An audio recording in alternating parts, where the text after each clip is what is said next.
Now I'll show you how to integrate Privy with your newsletter program, because obviously once you start collecting email addresses, you don't want to leave them in Privy. Obviously you want to migrate them to your email newsletter program and start sending emails. So in apps, simply go to Privy, click the app.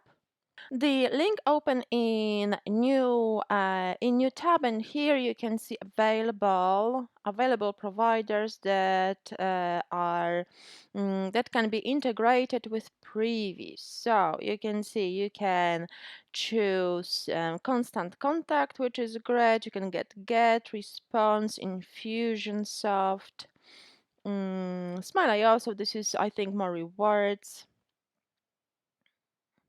MailChimp, I really like MailChimp, Klaviyo, HubSpot is also for newsletter, obviously, and all of those other ones, but I will show you how to integrate with MailChimp. So simply click it, and on the next window, you will be able to log into your MailChimp account and simply allow Privy the access.